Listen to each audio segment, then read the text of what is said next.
Today is the first day of early voting ahead of next week's runoff election in Texas. At stake, some big statewide races like the U.S. Senate nomination for both the Republicans and Democrats. But this could be one of the lowest voter turnouts the state of Texas has ever seen. KXAN's political reporter Josh Hinkle has more. Well, just think about it. Maybe you didn't know there was a runoff election next week. It's July 31st. Did you know there's early voting that started today? It runs through Friday. Well, for many, this is a lot to keep up with this time of year. She, too, finds it's fashionable to try the water in her very new swimsuit. In the dead of summer, you might have other plans. Under the sun. Something else might catch your attention. No, I hadn't even thought about it, to be honest with you. Or a runoff election's just the last thing on your mind. Oh, there is? Okay, well, maybe I better look into that. Yeah, especially with work schedules, I think that could be different. Especially as busy as Austin is with the pools and lakes. I've actually got to go to class, and my car's here.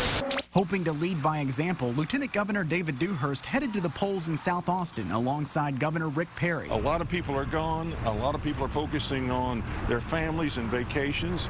And so, in a way, we're interrupting them. But this is an important election. Cruz attacks Dewhurst on taxes and spending. Dewhurst is running for U.S. Senate up against Republican rival Ted Cruz. The primary election was close. Did you support a payroll tax? No. Dewhurst had almost 45%. Cruz had 34%. But only 11% of voters cast their ballot. Strategists like Jeff Crosby say that's partly thanks to redistricting. Court delays meant a map wasn't out in time for the normal March primary. So Texas had to wait until the end of May, something that likely turned off a lot of voters. People get out of the habit, they don't do it. So it's at the wrong place in the wrong time. And a runoff could be even worse, as it comes even later, too. The last time Republicans had one for a major state office was 1998, the Attorney General's race, when fewer than 235,000 voters participated, about half the number that voted in the primary. I think there are actually a lot of people that just don't care, which is sad.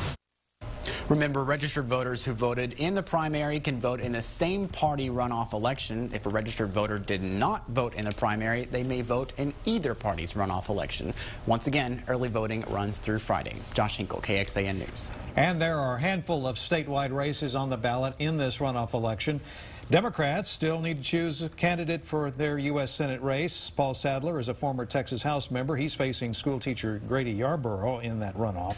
Republicans will choose two candidates for the Texas Railroad Commission. That's the state agency that regulates oil and gas exploration in Texas. State Representative Warren Chisholm faces attorney Christy Craddock in one runoff. Craddock is the daughter of former Texas House Speaker Tom Craddock. Barry Smitherman is the former chairman of the Railroad Commission, but that title could not keep him off of a runoff. He is now facing Comal County Commissioner Greg Parker, and incumbent Supreme Court Justice David Medina is trying to keep his seat. Dripping Springs lawyer John Devine is challenging him in the runoff.